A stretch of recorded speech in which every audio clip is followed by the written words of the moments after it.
Most bodybuilders make a basic mistake, which from one perspective it might be said that this mistake accounts for all of their other mistakes, and it is that they don't take this goal endeavor seriously enough, at least to remember one crucial point, that bodybuilding really is a part of exercise science. I am not suggesting that one must be a full-fledged exercise scientist or a PhD in exercise physiology to be a successful bodybuilder, of course not. It would argue one of education, however, to deny that a firm grasp of the fundamental principles of bodybuilding science would be to the individual's decided advantage. The first thing one learns when studying exercise science formally in college is something that many already know, or are at least familiar with, and it is that the field of exercise science is divided into two fundamentally distinct branches, namely aerobic and anaerobic. While there may be those listening that probably already know some of this early preliminary material, let it be known that I am not merely going through a perfunctory review here to eat up time. These basic points are being raised so that I'm certain you have them clear and clean in your mind. Then I will connect them to new ideas in the attempt to create a logically clear perspective. Aerobic exercise, of course, is geared exclusively to the development of endurance of a certain type and is properly defined as low-intensity, long-duration activity. This last statement, listener, is very important. You might make a note. I'll repeat it. Aerobic exercise is properly defined as low-intensity, long-duration activity. Bodybuilding is a part of the opposite branch, anaerobic, and that is vitally important also, so please write it down. The fact that aerobic and anaerobic are to be regarded as opposites, and I'll elaborate on why that's important shortly. Anaerobic exercise is not geared ordinarily to the development of endurance, although there is something called anaerobic endurance, which is not relevant here. Instead, anaerobic exercise is geared to the development of strength, muscular size, and speed, and is properly defined as high-intensity, short-duration activity. High-intensity, short-duration activity. It is this, precisely this, high-intensity, short-duration activity that is responsible for the development of muscles beyond normal size, not long, drawn-out bouts of endurance-type activity. One of the major reasons so many people are having difficulty grasping what I have been communicating on this subject is that they have failed to take the time, give some serious thought, and adequately distinguish between the two species of exercise, aerobic and anaerobic. Remember, they are literally opposites and have to be regarded thusly. Where it may be appropriate to train aerobically 3 times a week for up to an hour or more, as the goal is to increase one's endurance, which means the capacity to do more and more work, such is not proper with the opposite, anaerobic, precisely because it is the opposites. They are opposites with opposite approaches for each required. My greatest success as a trainer involves a young phone consultation client from Canada by the name Gareth. An interesting name, Gareth. During one of his follow-up phone calls, I nicknamed him Growth, as he recently, in a 9-week period, gained literally 50 pounds, mostly of muscle. This fine young man has been a regular phone client for 2 straight years, and while Gareth, or Growth, has always made good progress, never, until recently, of the order just described. Whereas, in the past, he would train once every 72 to 144 hours, or once every 3 to 5 days for 30 to 40 minutes, Gareth made his greatest progress by far, training for approximately 20 minutes once every 7 days. Gareth is so excited by his progress, as well as by his better and more relaxed understanding of the issue of training frequency, that he agreed to do an experiment where he trains only once every 10 days. If you are incredulous, listener, that such progress is possible, then you have already forgotten. Aerobic and anaerobic are opposites. We are beginning to see that where, again, it may be appropriate to train aerobically, where the physiologic stresses are quite low, for 3 or 4 times a week, for an hour or more, that with high-intensity anaerobic weight resistance exercise, where the stresses are literally almost infinitely greater, only 3 to 6 workouts a month for 15 to 20 minutes each proves most productive. when I stated that the stresses involved with high-intensity anaerobic exercise are infinitely greater than the stresses associated with aerobic exercise, I meant it literally. While an individual in good physical condition can tolerate aerobic exercise for up to an hour with little distress, project how you might feel, listener, were you to attempt 1 hour of non-stop maximum heavy squatting. Yes, you may even be chuckling. The mind balks at the mere suggestion. No one could tolerate that. The high-intensity stress would kill him well before an hour had elapsed.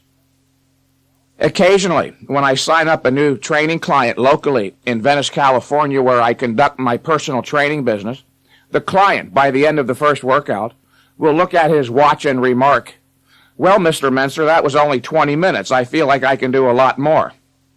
And my stock reply to such has become, "Well, sir, if I'm to take your statement at face value, I would have it that you'd like to have me train you until you can't do any more, and you have to leave the gym in an ambulance." The point here is that many bodybuilders have lodged in their subconscious the mistaken notion that bodybuilding exercise involves an endurance component, which it does not. Bodybuilding, as I stated earlier, has little or nothing to do with endurance. Many bodybuilders today still seem to be operating on the notion that their purpose is to go into the gym to see how many sets they can do or discover how long they can endure. And this is erroneous because bodybuilding is not aerobic. A bodybuilding workout, in other words, is not an endurance contest. Your purpose is not to go into the gym to see how tough you are, how much work you can perform, or how long you can endure. Your actual, literal purpose as a bodybuilder is to go into the gym and intelligently do what nature requires to trigger the growth mechanism into motion, then get the hell out, go home, rest, and grow. So what if your workouts only take 20 minutes? So what? Bodybuilding training literally has nothing to do with endurance. I make a point in my new book, Heavy Duty 2, Mind and Body, which I am quite proud of, as I don't believe anyone has ever established this point before, at least not so thoroughly or firmly, and it is that the principle of intensity is not merely important, it is much more than that. It is the cardinal fundamental of exercise science, the intellectual foundation of the whole field. That's correct, not merely important, but the intellectual foundation of all of exercise science. How do I justify such a bold statement? Well, let's look back to the definitions of the two basic branches which make up the whole of exercise science, aerobic and anaerobic. They are both defined primarily in terms of intensity. Aerobic is low intensity, anaerobic high intensity. And that's the point. If the two basic branches which make up the field of exercise science are defined primarily in terms of intensity, then intensity is the cardinal element. You may have noticed that more and more writers in the bodybuilding field have been using the term intensity as of late, but very few use it properly. Let it be made clear that the term high intensity is not one that I concocted to sound pretentious or falsely technical. It is the proper scientific terminology. In fact, the terms high intensity and anaerobic can be used interchangeably.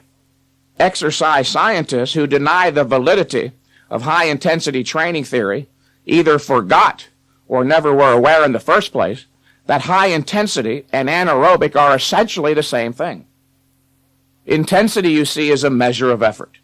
And what is exercise essentially about? Efforts of various types. Without a method for measuring the level of effort, one doesn't know what is most centrally important about the nature of the training stress or stimulus, and therefore he won't know how to regulate the volume or frequency of the effort to ensure optimal results from the exercise. This is fundamentally what exercise bodybuilding science is about.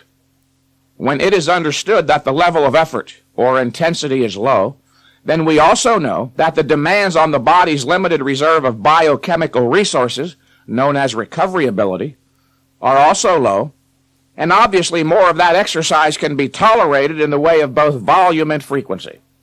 When one is clearly aware, on the other hand, that the level of effort is very high, then we know that the demands are high and the volume and frequency must be low. Something I learned a number of years ago while studying philosophy and logic, which has helped to improve the quality of my thinking enormously, relates to the crucial role of unequivocal or precise definitions. Concepts, of course, are the tools of thought. If the major concepts involved in one's thinking aren't held in clearly defined form, then his thinking will not be clear or logical either. What I would like to do now, listener, is give you the precise meaning of the concept intensity as an important step towards teaching you to think logically about the subject of exercise. Not the concept high intensity or low intensity, but the concept intensity. Please write this down. Intensity refers to the percentage of possible momentary muscular effort being exerted. I'll say it again. Intensity refers to the percentage of possible momentary muscular effort being exerted.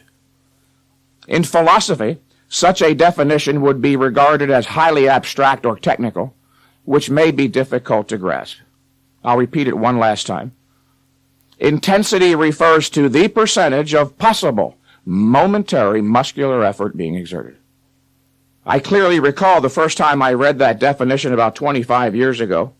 I hadn't the slightest clue as to what it meant. I had to read it over and over and over before I gained even a glimmering of meaning.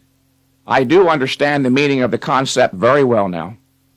I also understand that the best way to clarify a highly abstract definition is to go to a concrete example in perceptual reality.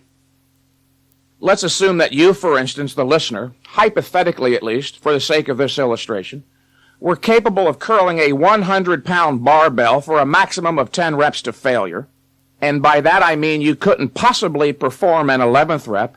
In fact, the 10th rep requires a maximum all-out effort where you're gritting your teeth, shaking all over, and you barely complete that rep.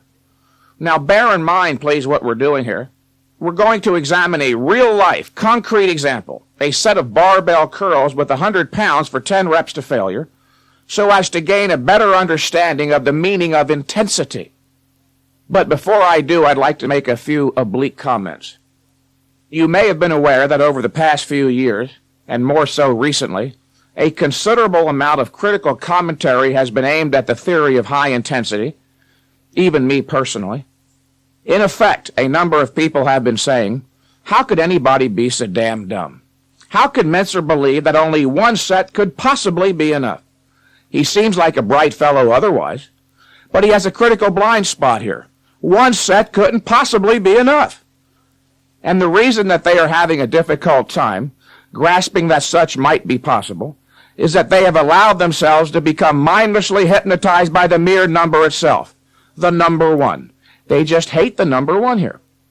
And I must say, I'd rather have $100 than $1 too. But then, we're not talking about economics or personal finances either.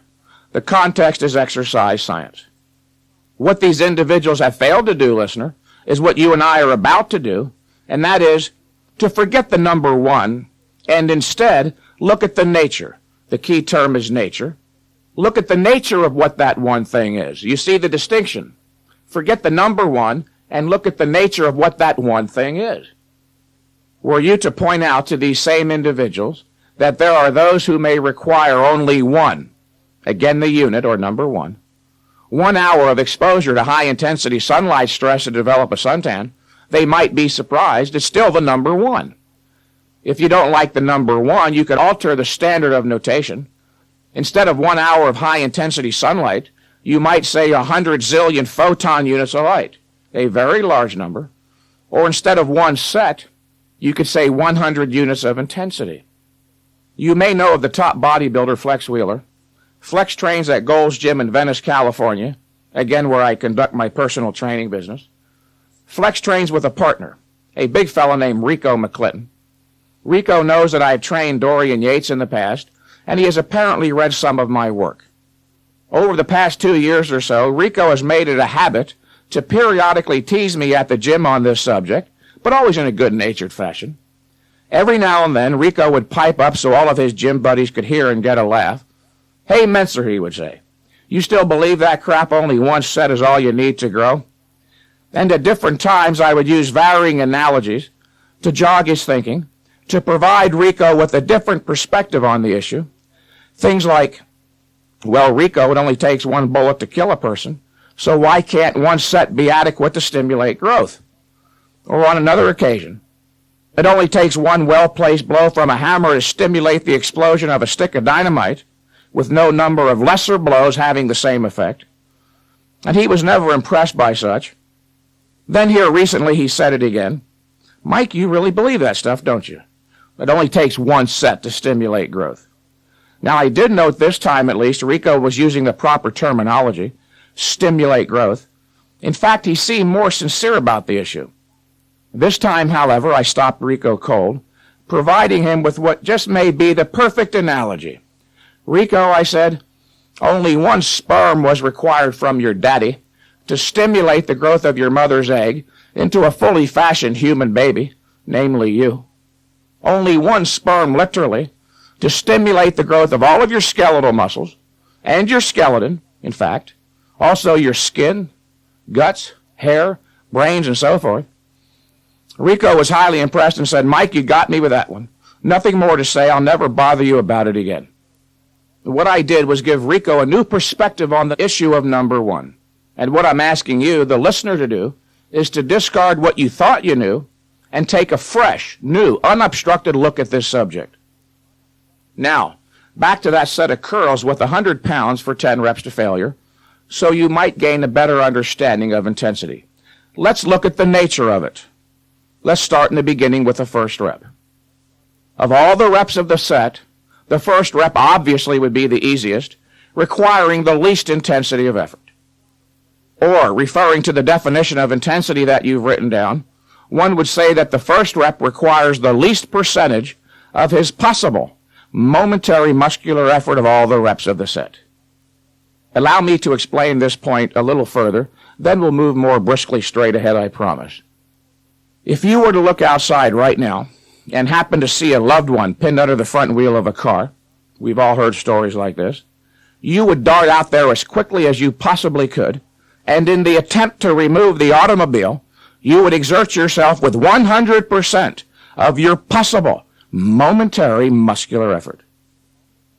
Or to make it more simple from here on, let's just plug in the word for the definition. You would exert yourself with 100% intensity of effort. Now, the first rep of that set of curls would not require anywhere near 100% intensity of effort.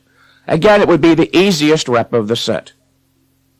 That first rep does fatigue you somewhat, however, and that is why the second rep is at least a little bit harder to complete. Whereas the first rep may require on the order of 8 to 10% intensity of effort, the second rep, you see, may require closer to 15 to 20% intensity of effort.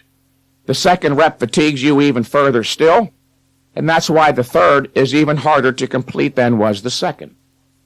And without belaboring the issue, you know that's how it goes with each successive rep of the set. Each becomes progressively harder to complete. Each requires more intensity of effort than did the preceding, until finally we get to the last rep, in this case, the 10th rep to failure. That would be the only rep which is said to require 100% intensity of effort, just like trying to lift the automobile. Now the important question. Which rep, listener, would be more productive in terms of stimulating a strength and size increase? The first rep, which is the least intense, or the last rep, which is the most intense? The only rep requiring 100% intensity of effort. Yes, of course, the last. If you could curl 100 pounds for a maximum of 10 reps, and for some weird reason you only ever just did the first, and then put the bar right back down at that point, you would never grow. Why? Because the intensity of the stress at that point is not sufficiently threatening to the physiology to warrant an adaptive response, i.e., a strength and muscle mass increase. Just like you can't obtain a suntan sitting in front of a 100-watt light bulb, even if you sit there for an infinity of eternities. The stress is not high enough. Do you see where it stands to reason that if the last rep is more productive than the first rep, it is also better than the second, third, fourth, fifth, and so on? Yes, in fact, that last rep is quite special. It is different from every other rep of the set. There is something that occurs physiologically only on that last rep of a set carried to failure, which is literally responsible for flipping on the growth machinery inside the muscle. How is that last rep different? What occurs physiologically at that point, which makes the last rep so special? Well, no one understands all of the biochemical or physiologic changes entirely. Some of the changes or differences are readily apparent, however. For instance, compare your breathing on the first rep of the set compared to the last. On the first rep, your breathing is not labored at all. Your heart is beating normally, and you experience no distress. By the last rep, you are breathing like a racehorse, your heart is pounding like a trip hammer, and you feel quite different. You feel stressed, perhaps even lightheaded or nauseous. Obviously, there is something different that is going on physiologically on that last rep, which makes it rather different. And now the important conclusion. Having achieved your purpose of triggering the growth mechanism into motion by going to failure on that one set, you don't have to do it again. You don't need a second set. It's like when you throw the switch to turn on a light. Once the light is on, you are confident that the electrical mechanism will remain in motion.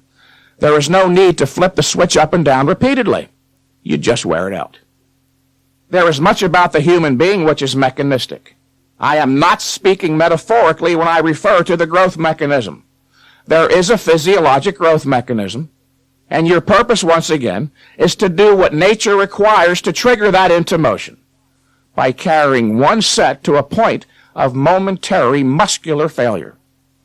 And having achieved that by going to failure on one set, it is neither necessary nor desirable to do another set.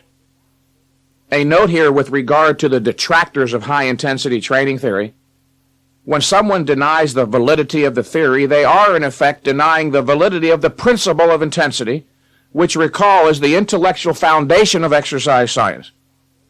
In denying the principle of intensity, they are saying that the level of effort is not important, plays no role in stimulating growth, which is tantamount to saying that the first rep of a set of curls, for instance, carried to failure at 10 reps is just as likely to stimulate growth as the last. Anyone with a modicum of training experience, or a little common sense, knows that such is ludicrous, as of course the last rep, the most intense, the one requiring 100% intensity of effort, is the most productive rep. Quite often I'm asked if performing a second set would really make that much difference, and the answer is, not only would it make a difference, but going from one set to two is the biggest mistake of all, for it is the biggest increase possible, a 100% increase. Going from one set to two sets represents a 100% increase in the volume of the exercise, making for twice the inroad into recovery ability, and that's how it should be properly viewed. Often, when taking a new client through a workout, he'll note the fact that I have him performing but one set per exercise, whereupon he'll ask, "But Mike, you only have me doing one set. I feel like I should do another set." And I respond to the effect that the feeling he has is fear, specifically a fear that he hasn't performed enough exercise to stimulate growth. And that if he could provide me with one good reason, not two, just one good reason why I should consider allowing him to do one more set, I would consider it. And after all these years as a trainer, not one single individual has ever given me one good reason. And that is the issue, listener, precisely how many sets one should perform. If you honestly believe that one set is not enough, it is incumbent upon you to tell me precisely how many sets are required. Which brings me to the second fundamental of bodybuilding science, the issue pertaining to volume. Many years ago, Arthur Jones made a statement that struck me as remarkably intelligent and very important. He said, and I quote, "Mike, the issue of volume, or number of sets, is a negative factor or influence, period. Insofar that one trains at all, whether he does one set or 100 sets, volume is a negative thing here. And that is because any exercise makes an inroad into the body's limited reserve of biochemical resources known as recovery ability." Close quote. To help you understand the concept inroad, you might visualize an in into the road, or a hole being dug into your body's limited reserve of resources. You perform one set and you dig a small hole. A second set, a deeper hole. A third set, an even deeper hole, and so on. This is a negative thing here, for the deeper the hole gets, the greater the inroad into the body's limited reserve of resources, the more of your body's resources then have to be used in the attempt to fill the hole, which is recovery, leaving that much less left over or available for building the mountain on top, the muscle. Ideally, one would stimulate growth with 0 sets, then none of the body's resources would be wasted on recovery, with all of it being used for growth production, and one would grow so damn fast it would stagger the imagination. However, at this point in time, I haven't figured out how to stimulate growth with 0 sets. Just joking, of course. Overtraining, by definition, means carrying on any more exercise than the precise amount required to stimulate growth. Most, however, seem to regard overtraining as something only kind of negative. Overtraining is much worse than that. It is precisely that which militates against muscle growth production. Don't make the mistake of thinking that overtraining is merely wasted effort. No, it is counterproductive. Again, it is exactly that which prevents you from growing. When you are finished working out, you don't feel the same as you did before the workout, do you? No, you're exhausted. And by exhausted, I don't mean merely in the personal sense that you feel very tired or fatigued, but also in the technical sense that you've exhausted or used up a considerable portion of your body's limited reserve of resources merely to fuel the workout. This is the end of Side 1. Please turn over the tape at this point to continue with Side 2. You actually feel like you're in a hole. You're tired. The first thing the body must do following a workout is not grow, but recover, overcome the inroad. That is, fill that hole. Or as I like to say more precisely, compensate for the exhaustive effects of the workout.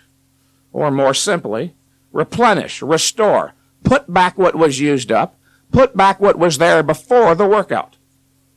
The body must first replace what was there before the workout, or compensate, before it can put back more than was there before the workout, or overcompensate, which of course is what growth is. Recovery is putting back what was there before, i.e. compensating, and growth is putting back more than was there before, i.e. overcompensating. Recovery, therefore, precedes growth. And if you train again before the body has completed both the recovery and the growth processes, growth production will be compromised, short-circuited shy of 100 possible units. Important here is the fact that the process of recovery alone may take up to several days or longer to be completed before the body even has the opportunity to start producing the growth that the workout merely stimulated. Please note the distinction between growth stimulation and growth production. And if the trainee works out again before the recovery process is completed, he will short-circuit the growth production process and merely start digging another hole. When I first started training people some years ago, I had my clients train 3 days a week, every 48 hours, Monday, Wednesday, and Friday, with weekends off. And while most of them did well, I was absolutely convinced that they weren't achieving the results I knew were possible. And I didn't attribute this to undertraining, but to overtraining. So as remedy, I reduced their training frequency to 1 workout every 72 hours.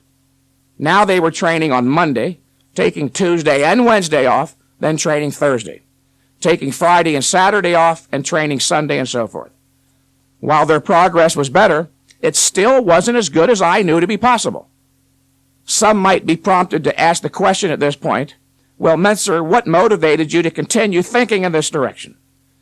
It was something I learned from philosophy, that when in possession of a truly valid theory, and beyond that, and just as important, you're making the proper practical application of the theoretical principles, progress will be little short of spectacular all the time, no matter what the field of endeavor, whether you're sending a man to the moon, performing surgery, or developing muscle mass beyond normal levels. I had to admit that my clients' progress wasn't always thus. It wasn't until I reduced their training frequency to once every 4 to 7 days, back in February of 1995, that voila, they finally started achieving results of the order I always knew were possible. Where prior to that, I would only occasionally have a client gain 10 to 20 pounds in a month, or 30 to 40 pounds in 3 to 5 months, Since February of 1995, such results have been the rule. I was initially reluctant to go to once every 4 to 7 days, as I, like everyone else apparently, had blindly and uncritically accepted the notion that decompensation starts after 96 hours of no training. This was during a period of rigorous philosophic retraining on my part, when I had reached the conviction I would never, ever again blindly accept anything that mystical they had to say. They say. Who is this they we all keep hearing about? I recall that many times I and numerous other bodybuilders of experience would remark, have you ever noticed that when you take a week or two layoff, that you always come back stronger? And every single one, without exception, replied, you know, now that you mention it, yes, I have noticed that after a week or two off, I always come back stronger. I finally realized that if one comes back stronger after a week or two layoff, then he didn't decompensate. That is, grow weaker and smaller. No, he in fact overcompensated, just the opposite. He got stronger and didn't lose anything. Well, if you don't atrophy or decompensate after up to 2 weeks of no training, how in the hell is it going to happen after 4 days? It won't. And remember, it may take up to several days or longer just to compensate or recover from the workout. There is no decompensation after 4 to 7 days. No way, it just doesn't happen. I want to wrap up this section on theory with a broad general statement, on which I'll then elaborate briefly before describing the actual workout program. It is this, and I'd like you to write it down, please, very important. The big picture in bodybuilding is comprised essentially of 2 elements of equal value, 50-50, not 60-40 or 70-30, but 50-50. The first element, 50% of the big picture, of course, is the workout itself. And the other element, just as important as the workout, the other 50% is the rest period between workouts. And this is why that is true. The workout, you understand, does not actually produce muscle growth. Remember, the workout merely serves to stimulate or trigger the body's growth mechanism into motion. It is the body itself, of course, which actually produces the growth, but only if left undisturbed during a sufficient rest period. You don't rest enough, you don't grow enough. Now, if you accept my premise that the rest period between workouts is that important, do you see where it follows logically that there has to be a perfect or optimum number of days of rest, and anything less than that will compromise progress? And I have found that for most, one workout every 4 to 7 days, as I said before, is literally almost miraculous compared to any other frequency protocol. Okay, that's enough with training theory. I'd like to start this section on the actual training routine with a prefatory point. Only if there was a God would he have the luxury of being able to read your genetic material, your DNA, and say to you with absolute certainty, sir, thou shalt perform 4 sets per workout, once every 101 hours. Any more, any less will compromise your progress. The point here, of course, is that I don't even have the luxury of being able to work with you in person, let alone read your DNA. Therefore, I can't guarantee anyone I'd start him out on the same baseline program the Almighty would. But then I ain't so sure it'd be all that different either, as at least we'd both be clear about the fundamental principles. I am going to suggest that everyone start with what I have determined, through vast personal experience as a trainer, works quite well for most. And if after finishing 3 cycles of the 4-workout program, your strength hasn't increased significantly, that you switch to the consolidation program as described in the booklet that came along with these tapes. You might want to take notes on my description of the baseline program, although it too is contained in the booklet. I want to go over this one verbally, however, as there are numerous important points and details which I believe you'll better understand if I explain them on tape. Some of the points relate to safety, and as a personal trainer, of course, safety is always of paramount concern. You will start by training once every 4 days on a 4-workout protocol. So, if you start on a Monday, that means you wouldn't train again till Friday. After Friday, you wouldn't train again till Tuesday, then Saturday, and so forth.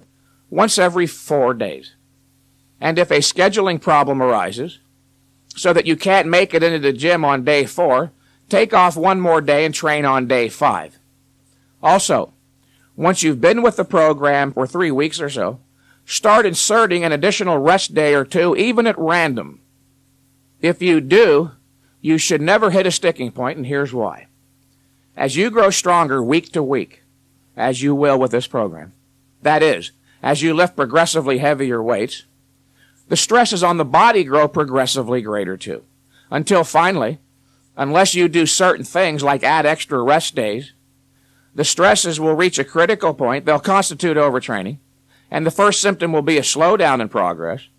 And if you continue with exactly the same volume and frequency protocol, there will ultimately be a complete cessation of progress. Continue inserting the additional rest days with greater and greater regularity until you are only training once every 5 days. Then start inserting an extra rest day at random, a 6th day. Continue inserting the extra rest day or days with greater regularity until you're eventually training once every 6 to 7 days. Once the fundamentals of intensity, volume, and frequency are grasped, this issue becomes the most crucial one of bodybuilding science. That, as the weights grow progressively greater, the stresses also grow progressively greater, and they must be compensated for. If after a number of months, utilizing the baseline program while training once every 6 to 7 days ceases to yield meaningful results, switch to the consolidation program. Some may want to have the workout program with the additional points in their training journal to take to the gym rather than the accompanying booklet. If so, write down the words day 1 close to the upper left-hand corner of your paper, and then write the word chest. Next to it, the number 1. Exercise number 1 for the pecs will be pec deck for 6 to 10 reps to failure. Now, from here on, you won't have to write the words to failure, as that is a given, and 6 to 10 reps is merely a suggested guideline. There is nothing magic about the number 10. If you reach 10, but you see you might go to 13 reps to failure, don't stop at 10, go to 13. And at the other end, if you see by rep 3, you won't reach even 6 reps, but only 4 or 5, don't stop and reload. Get 4 or 5. The next time you'll likely get 6 to 10. And if you don't have access to a pec deck, then flat bench dumbbell flies or cable crosses may be substituted. Directly underneath exercise 1, write out the word superset, and directly underneath that, the number 2. Exercise number 2 for the pecs will be the incline press, preferably on a machine such as the Smith, Hammer, Icarian, or Nautilus. If you don't have any machine for the incline press, you may perform either regular free weight barbell incline presses or incline dumbbell presses. Exercise number 2 should be performed for 1 to 3 reps, not 6 to 10, 1 to 3 reps. And make a parenthetic note next to the incline press. Use a fairly close hand grip. Your hands should be slightly closer than shoulder width. What should be wide are not your hands, but your elbows. Flare your elbows way back away from your torso toward your ears, and you'll feel all the stress go into the pecs. Contrary to popular opinion, a wide grip is not the best way to develop pecs. And for beginners, a superset means 2 sets, 1 set of each of 2 different exercises, where the performance of one is followed immediately by the other, as with pec deck supersetted, or followed immediately by incline press. All right, now write down the word back, still under day 1. Write down the word back, and then the number 1 itself. Exercise number 1 for the back will be close grip, palms up, pull downs, 6 to 10 repetitions. Close grip, palms up, pull downs. Directly underneath that, write down the number 2, which will be regular style, not stiff-legged, but regular deadlifts. There is no superset here, by the way. There will be no superset unless I specify. And where there is no superset, you may rest as long as necessary, but no longer. Don't overcomplicate this issue. Use your common sense. Let your breathing slow down, and as soon as you feel ready to resume training, do so. Do not allow the workout to degenerate into a race against the clock, and don't malinger either. The regular style deadlift is a very productive exercise, the most productive exercise of all, in fact, because it stimulates so much muscle mass, everything on the backside of the body, from the Achilles tendon to the nape of the neck. However, there is a bit of a risk factor here, not seen with most other exercises, so listen carefully. If you have one available and you are strong enough, use an Olympic bar with a 45-pound plate on each end of the bar, so you don't have to bend over quite so far. Always start with the bar rolled back flush against your shins. Grasp the bar with a slightly wider than shoulder width grip, and use an interlocking hand grip, where one hand is overhand, the other hand is underhand. Squat down in such a fashion that your hips are at least slightly lower than your shoulders. And most important of all, keep your back perfectly flat and your head up. Keep your back perfectly flat and your head up. You might even pick out a point on the wall, that crevice where the wall meets the ceiling, and keep your attention trained on that unwaveringly throughout. Then stand up in a deadlift fashion with considerable rotation around the hips until you're standing perfectly straight, no need to arch backwards. Then put the bar back down, reset, and do another. Perform 5 to 8 reps as close to failure as you're willing to go. If you have problems with your lower back, shrugs may be substituted, and do 6 to 10 reps to failure. That's all on day 1. Just 4 total sets. Then 96 hours or 4 days later is day 2. Write down the words day 2. On day 2, you will train legs. The first exercise is leg extensions, supersetted with exercise number 2, leg press. Now, just to the right of the words leg extension and leg press, using a common bracket or a parenthesis, indicate that each is to be performed for 8 to 15 reps. If you don't have a leg press, substitute squats, preferably in a Smith machine. You're not going to be doing leg curls for a while. Just because an exercise is done traditionally for a certain muscle doesn't mean, of course, that you are morally or legally bound to do it all year round. One of the first lessons I learned as a trainer years ago is that the leg biceps and the biceps of the upper arm overtrain extremely easily. Besides, the hamstrings will receive sufficient stimulation for now from the deadlift and the leg press and the squat. I would like to make a very important point here. This program is designed for the exclusive purpose of marshaling all of your body's energy and resources onto the side of maximum growth in your major muscle groups. Any exercise you might add beyond what is listed here will merely subtract from maximum growth in the major muscle groups. Very often, when I give this program to a phone client, he will say at the end, "Well, Mr. Mentzer, I see you don't have me doing leg curls for the hamstrings, in fact. No seated calf raise for the inner calf. No bent-over dumbbell concentration curls for the lower outer third of the biceps. And we're not doing this for that and that for this and on ad infinitum." And I respond, "Sir, but that is precisely how you were training before, and that is why you made no progress and were prompted to call me for counseling. You so burned yourself out with all those exercises, you dug so deep of a hole, your body never had the opportunity to recover from the merely exhaustive effects of the exercise, let alone grow. Why not build a 20-inch arm first, then worry about the details?" Remember, the issue of volume in anaerobic exercise is a negative factor, as I stated earlier, and that your purpose is not to see how many sets you can do or how long you can endure. Your purpose is to do the precise amount of exercise required to stimulate growth, then get out of the gym, go home, rest, and grow. After the leg extension, leg press superset, take a rest. Go drink some water, walk around the gym for a minute or two.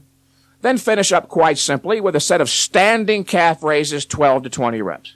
And that is it for day 2. 96 hours, or 4 days after legs, is day 3. On day 3, you'll train delts and arms. Write down the word delts. For delts, you start out with dumbbell laterals. Some people call them side raises, 6 to 10 reps. After a brief rest, but no superset here, proceed to exercise number 2 for delts. Either bend over dumbbell laterals, or if one is available, sit in a pec deck backwards and work your rear delts 6 to 10 reps here too. After delts, you'll work your arms. You might write down the word arms. Exercise number 1 for arms is barbell curls, 6 to 10. 6 to 10 reps with barbell curls. And that is a straight bar, not an easy curl bar. Easy curls do not work the biceps. They work the brachialis on the outer part of the arm. Do straight bar barbell curls. Exercise number 2 for the arms is tricep press downs with either a straight bar or a V bar, but do not use a rope. Do not use a rope, either a straight bar or a V bar. 6 to 10 reps for the tricep press down. And if a press down machine is not available, perform 1 set of lying French presses for 6 to 10 reps. Immediately after the press downs, in superset fashion, proceed to dips between parallel bars for 3 to 5 reps to failure, 3 to 5. If you can do more than 5 reps with your body weight, then add weight. And if you can't do any positive or full range dips, then place a chair or bench between the dip bars, stand up into the straight arm, locked elbow position, and lower yourself in negative fashion, taking several seconds to reach the bottom. Then stand up on the chair into the straight arm position and do it again. When you can perform up to 10 negative dips, with each rep taking several seconds to complete, you should be able to do regular full range dips. Okay, 96 hours later is day 4. Legs. Yes, legs again. This time you will start with leg extensions and follow immediately in superset fashion with Smith machine or free weight squats, but don't do hack squats unless absolutely forced to do so. Hack squats are not very productive, and they stress the knees inordinately. You will perform the leg extensions differently this time, using approximately 30 pounds more than the last time when you perform the leg extension with the leg press. You will do but 1 positive rep, lifting the lower legs until they are in the straight leg lock knee position. You will hold that position statically. This is called a static hold rep. The weight will be sufficiently heavy so that you're limited to holding the straight leg lock knee position for approximately 10 to 25 seconds. There will come a point during that period, of course, when you won't be able to hold it anymore, and you'll say to yourself, if I don't start to lower this thing in the next moment or two, it's going to go crashing down. Do not let that happen. When you recognize it's necessary, lower the legs slowly in controlled negative fashion, not hyper slow or imperceptibly slow, but under strict control all the way down to the bottom. And make sure that you keep your buttocks planted firmly in the seat, as there is a tendency to want to come up off the seat when your thighs are burning, and torque it down. Do not torque it down. Lower with the strength of the thigh muscles alone. Then proceed immediately to the squat and perform 8 to 15 reps to failure. Take a rest for a couple minutes, go get some water, and finish once again with a set of standing calf raises 12 to 20. And then 4 days later, you start over with day 1 and repeat the 4 workout protocol as already described. Whenever I have a superset listed, as with pec deck and incline press, or leg extension leg press, or leg extension squat, start the warm-up on the second exercise. For instance, when performing the leg extension squat superset, if you start with the leg extensions without having first warmed up the glutes, spinal erectors, and so forth, by doing a couple of sets of squats first off, as you finish the leg extension and you're heading to the squat, you'll say to yourself, but my goodness, I forgot to warm up for the squat. Same thing with the incline press and the leg press. By warming up on the second exercise first, you cover all your bases in terms of a warm-up. And you'll also have the weight set on that exercise so that you may perform a true superset, where one exercise is followed immediately by another with no rest in between. And please, don't change the sequence of exercises I've listed. Everything I've given you here was for a good reason, which is not to say that you can't periodically change exercises, although I would be hesitant, as the exercises listed are all the best ones for the muscles involved. And don't make the mistake of gauging or evaluating the success of any one of these workouts by the standard of feeling, whether or not you get sore or achieve a pump. I see certain people who have been training at Gold's Gym in Venice, California for hours every day for years. If achieving a pump was a surefire indication that growth was stimulated, these people would have 28-inch arms by now, as they get pumped every time they work out. The pump, of course, is only temporary and does not indicate that growth was stimulated. And if getting sore was necessary, I never would have won a physique title, as I almost literally never got sore, usually only after a layoff. You can only evaluate the success of any one of these workouts by whether or not you're stronger the next time you perform that workout. So, keep a training journal as described in the value-added booklet. I would suggest that if you have been training recently without a layoff prior to the time you intend to start this program, take a break entirely from training for 2 to 3 weeks. Having been overtrained, you've made a deep, too deep, an inroad into your body's recovery ability. It is important that this inroad be overcome so that when you start with a properly conducted high-intensity routine, your body will have recovered all the biochemical resources necessary for optimal growth production. Please refer to the accompanying booklet for more information on how to properly implement this training program.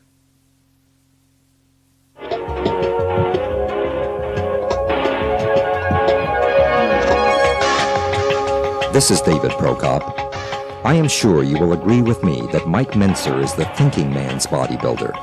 His advice is the best you will ever receive on how to build your body while not spending the better part of your life in a gym. Even though there are still 2 Mentzer tapes to go, All Natural Muscular Development magazine would like to remind you that each month you can read Mike Mentzer's exclusive columns and comments on bodybuilding in Muscular Development magazine, which is available at newsstands or by subscription at a 40% savings. To order your subscription by using a credit card, call 1-800-835-2246, extension 500.